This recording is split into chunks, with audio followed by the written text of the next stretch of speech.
Selamat sore semua. Perkenalkan, saya Dana Santika, awardee beasiswa BPI GTK. Saat ini sedang kuliah Master of Education in Digital Learning di Monash University, Australia. Saya tinggal bersama seorang sahabat dari Australia di sebuah kota yang bernama Geelong, tepatnya di sebuah suburb yang bernama Belmont. Di video ini saya ingin membahas satu hal penting terkait dengan beasiswa luar negeri, yaitu tentang mengajak keluarga. Ini adalah satu topik atau hal penting yang perlu kalian putuskan sebelum mencari beasiswa apabila kalian adalah seseorang yang sudah menikah dan memiliki anak.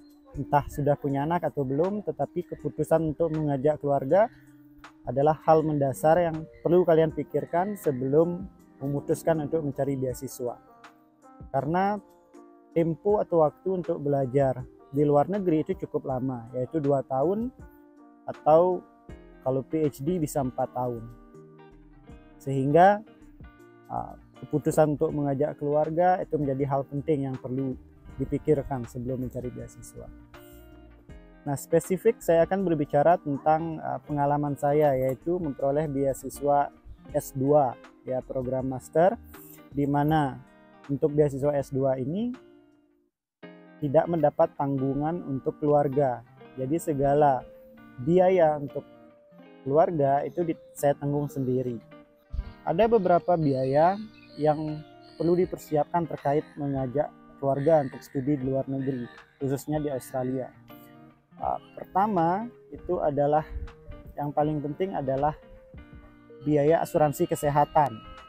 Itu yang paling mahal, yang sering disebut dengan OSHC, ya, Overseas Student Health Cover. Jadi untuk bisa mendapatkan visa dependent atau visa untuk anak dan istri kita ke Australia, salah satu syaratnya adalah anak dan istri kita harus memiliki asuransi kesehatan. Dan ini harganya tidak murah. Saya kemarin membeli asuransi kesehatan dari Alliance Care untuk anak dan istri saya, ya, 1 anak dan 1 istri, yaitu harganya sekitar 83 jutaan. Itu adalah biaya yang paling mahal yang perlu kita persiapkan untuk mengajak keluarga untuk studi bersama kita ke Australia. Kemudian biaya kedua itu adalah biaya pembuatan visa. Nah, untuk membuat visa ini kita perlu biaya yang pertama melakukan medical check up.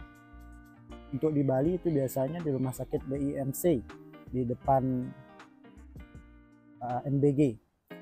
Itu kalau tidak salah untuk istri dan anak itu biayanya sekitar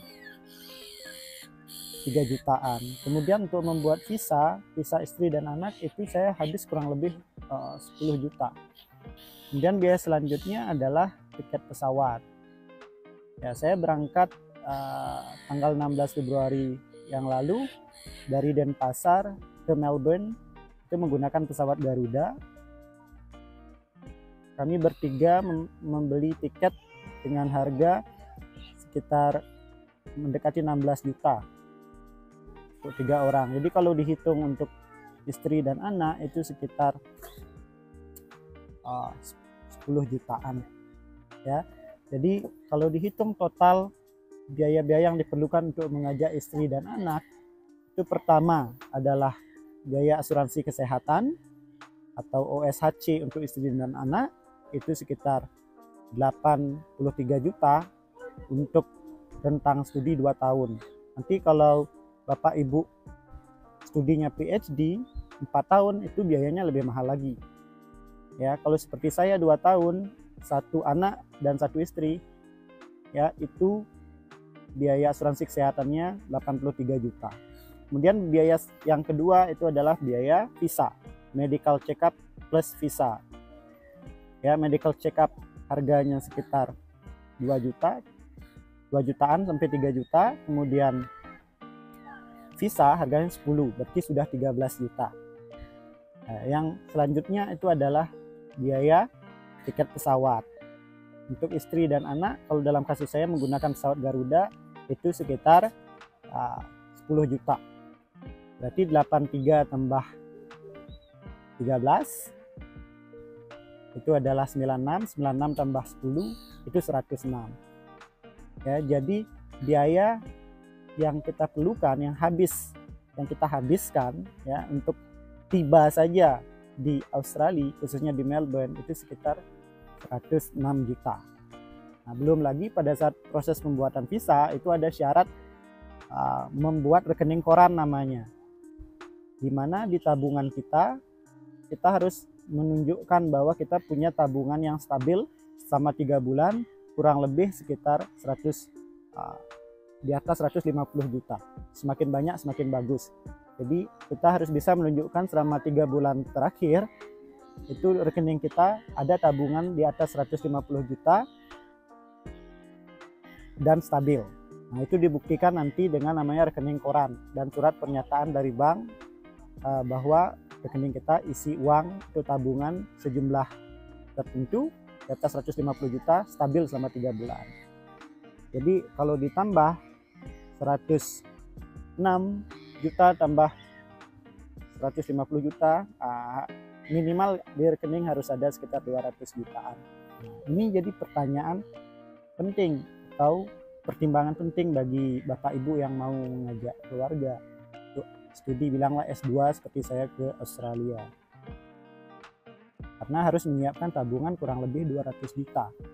Nah, kalau tabungan ini belum ada, maka pilihannya adalah Bapak atau Ibu berangkat duluan ke Australia selama sekian bulan, mengumpulkan uang sampai dapat tabungan sekitar 200 juta, baru anak dan istri menyusul gitu. Sehingga mungkin 1 tahun atau 6 bulan pertama Bapak Ibu LDR dengan keluarga. Jadi ketika Bapak Ibu sudah berkeluarga, pertimbangan apakah keluarga, istri dan anak akan diajak ke Australia itu menjadi sesuatu yang mendasar yang perlu diputuskan sebelum mencari beasiswa. Karena kalau diputuskan untuk tidak mengajak keluarga, maka Bapak Ibu harus siap untuk LDR minimal 2 tahun kalau S2 dan 4 tahun kalau PhD. Dan kalau mengajak keluarga, Bapak Ibu harus punya tabungan minimal 200 juta untuk bisa mengurus semua persiapan. Nah, termasuk juga nanti uang persiapan untuk hidup di awal-awal bulan di sini, karena beasiswa tidak akan seringkali beasiswa tidak cair tepat waktu, sehingga kita perlu punya tabungan sebagai dana darurat atau dana cadangan. Begitu. Demikian video kali ini terkait dengan mengajak keluarga untuk ikut studi ke Australia.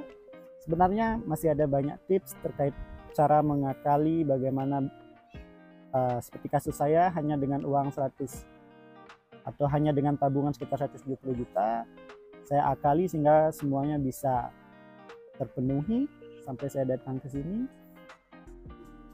Itu kita bahas nanti lebih banyak di kolom komentar. Kalau Bapak Ibu ada pertanyaan silakan diketik saja di kolom komentar, nanti saya akan jawab.